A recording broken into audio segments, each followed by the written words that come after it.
previous Lateran councils. That means they met at the great Basilica St. John's Lateran in Rome, a huge public space where you could fit hundreds of bishops and abbots and dignitaries of all kinds for these councils, and every one of those councils had been a Reformed council. Every one of them had been devoted to stamping out simony, the sale of ecclesiastical position. And by the way, of course simony was horrible. It's an absolute scandal within the church, but I want you to understand it in the context of the times. Okay? Unless you were born rich, a clerical position was your only way out of digging the turnip fields. Okay? It was backbreaking labor, or you could get a clerical position. To get a clerical position meant you also got a living, because various fields and lands were attached for the upkeep and financial support of each parish church, and also for each diocese and cathedral. And so remember, the entire basis of European wealth in those days was agricultural. To get income, you had to have producing fields. Producing fields supporting parishes, they supported cathedrals, they supported monasteries. Since there was a monetary reward connected thus with getting a clerical post, what do you expect? Of course people are going to try to grease a few palms to get one of these plum positions. I'm not defending it. I'm simply pointing out why it was so common.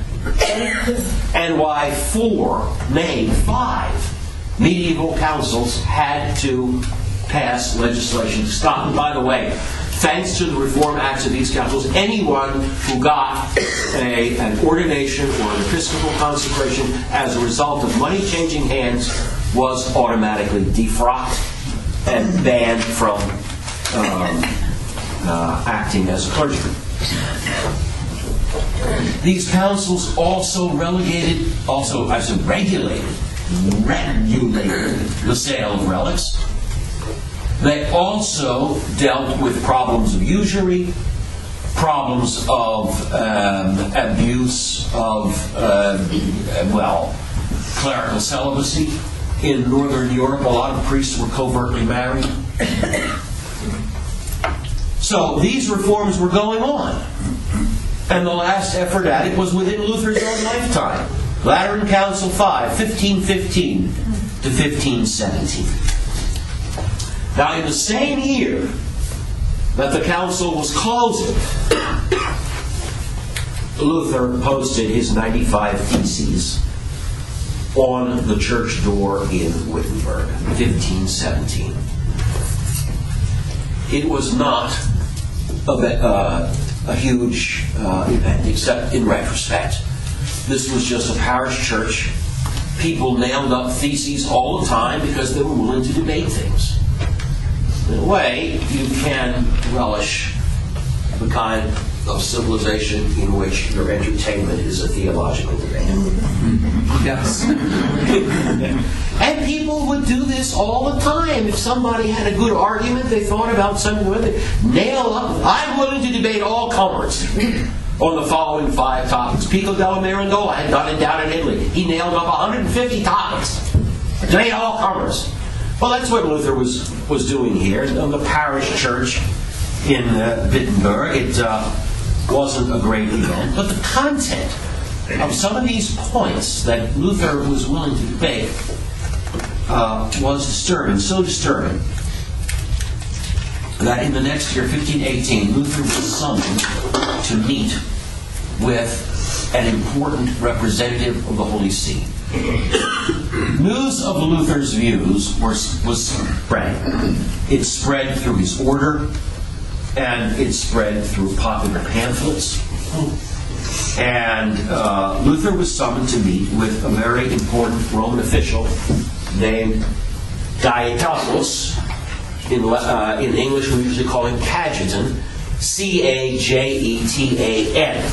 He was the Master General of the Dominican Order and also a cardinal in the Roman Curia, and also the most famous theologian in Europe at the time. He had written a hugely influential commentary on the whole first part of St. Thomas's enormous Summa Theologiae. The first part of the Summa is big enough, could have its 800 or 900 pages. Add in the commentary, and it's more like 1,500 pages. So it was extremely influential, kind of a bestseller, if you will, if you can imagine anybody reading anything that hard. But anyway, Luther met with Cardinal Cajetan. Cajetan tried to talk him around and reason with him. Luther absolutely refused to change any of his views. That was 1518. The next year, Luther met with another Vatican official, Cardinal von Miltitz, and did promise to submit.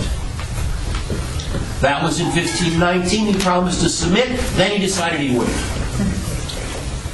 Instead, he haired off to Leipzig to have a debate with a prominent Catholic theologian of the period, a man named Johannes Eck, E-C-K. Okay? Eck, by the way, in German means corner. So this was John McCorner. Johannes Eck. And that turned out to be a very interesting debate. Opinions vary on who won that debate. All the Catholics say that Johannes Eck swept the floor with Martin Luther.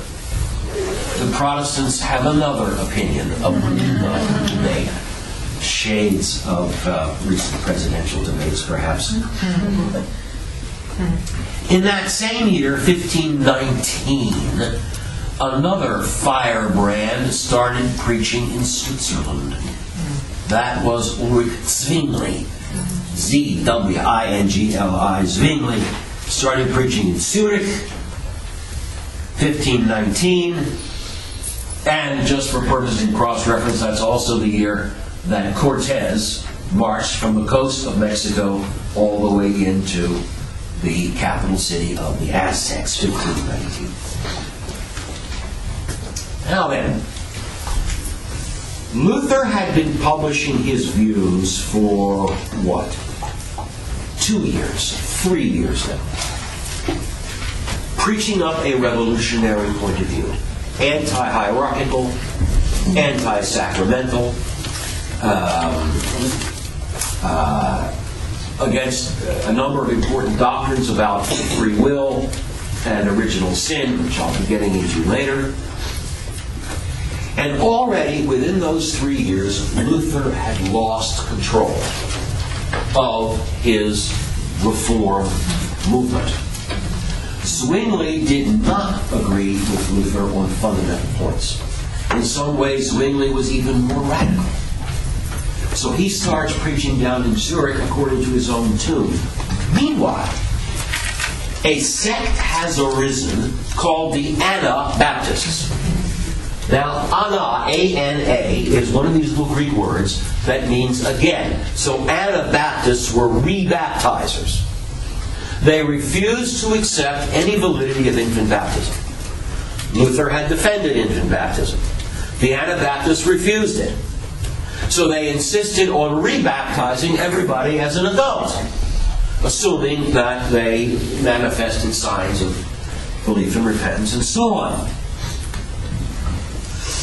Now, when we think of Anabaptists today, we are likely to think of the Amish